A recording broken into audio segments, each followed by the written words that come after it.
Bab 2930. Pertandingan terakhir. Lagi pula, pertaruhan antara dia dan Erikin terkait dengan apakah dia bisa mendapatkan kembali batu mutiara itu.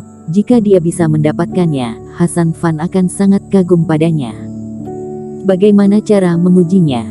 Tanya kultivator kurus itu. Ikuti caranya sendiri, berikan tubuh sendiri. Chandra Fan mencibir. Bukankah mereka sengaja memilih untuk tidak berkelahi dan berlari berputar-putar untuk membuang waktu? Kamu seperti mereka, jangan terburu-buru, dan lihat lebih banyak petunjuk tentang puppet ini. Dipahami. Kultivator juga memberikan senyum muram, mengangguk dan naik ke atas panggung lagi. Itu kamu. Aku pikir Chandra Fan akan datang langsung, tapi tidak menyangka menjadi pengecut. Aku hanya berani membiarkanmu sampah datang ke sini dan mati. Alhasil, begitu pria jangkung dan kurus itu berkuasa, ejekan Erikin membuatnya geram. Dia tidak sabar untuk segera memerintahkan puppet untuk bergegas menghancurkan Erikin. Jangan ketahuan, semakin agresif orang ini, semakin besar kemungkinan itu konspirasi. Melihatnya marah, Chandra Fan langsung mengirimkan transmisi suara. Aku mengerti bahwa tidak peduli seberapa provokatifnya dia untuk sementara waktu, dia pasti akan menjaga jarak dari puppet. Pria jangkung dan kurus itu menarik napas dalam-dalam dan bangun.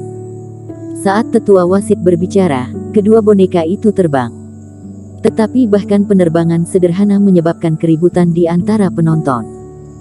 Karena puppet Erikin, bahkan jika lepas landas, seluruh tubuhnya bergetar, seolah-olah akan runtuh kapan saja. Tuan Zhang, apa pendapatmu tentang puppet anak ini? Di panggung tinggi, beberapa dalang juga berdiskusi. Yang lain hanya berpikir bahwa Erikin, si puppet, bengkok dan biasa-biasa saja. Tetapi bagi para master yang telah tenggelam dalam puppet selama bertahun-tahun, pemandangannya secara alami benar-benar berbeda. Walaupun puppet ini terlihat aneh, namun sangat halus di banyak tempat. Aku tidak tahu apakah puppet ini mempelajarinya sendiri, atau memperoleh beberapa fragmen gambar zaman kuno dan menyempurnakannya sesuai keinginannya sendiri. Tuan Zhang berpikir dengan ekspresi di wajahnya. Namun, dapat dilihat bahwa dia membangunnya dengan tergesa-gesa, dan sulit untuk memenangkan pertempuran ini. Wanita paruh baya itu menganalisis. Ya, tapi apapun jenisnya, putra ini cukup jenius. Selama kami memberikan bimbingan dari waktu ke waktu, kami mungkin dapat menembus belenggu dunia puppet fase transendensi. Kata Tuan Zhang. Tuan Zhang, kamu sangat memikirkan orang ini, apakah itu karena kamu tergoda untuk menerima magang? Seorang lelaki tua berambut abu-abu di sebelahnya tertawa. Sejujurnya, itu benar. Meskipun ada banyak celah dalam boneka ini, orang tua ini telah memikirkan beberapa arah untuk perbaikan, yang pasti akan membuat hal ini melangkah lebih jauh. Kata Tuan Zhang kepada diri.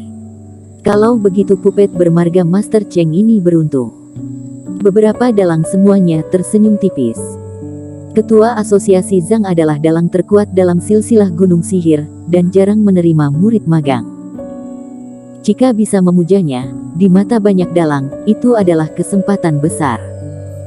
Lihat, kompetisi sudah dimulai, kata seorang lelaki tua. Semua orang juga berhenti mengobrol dan pandangan mereka jatuh.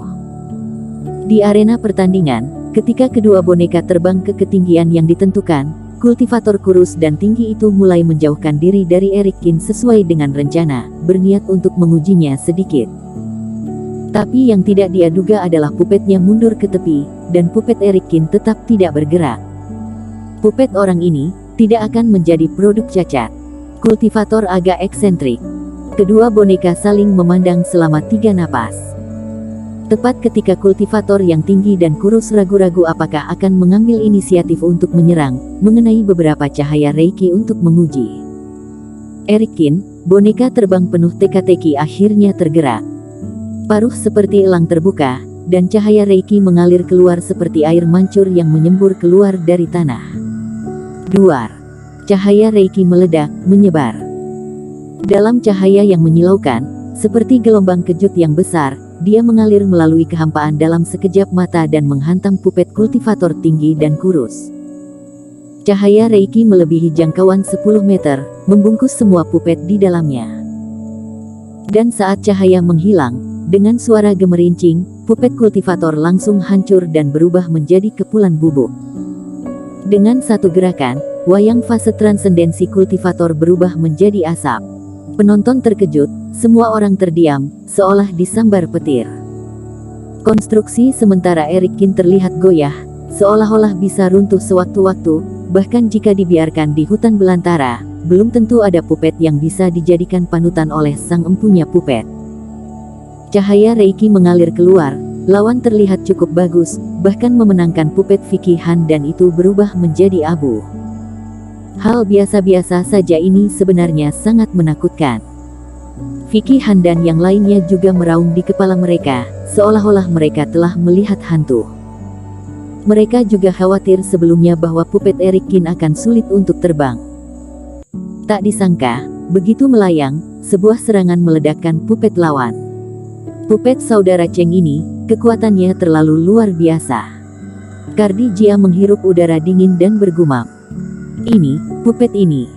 Di platform tinggi, para master juga sedikit terkejut.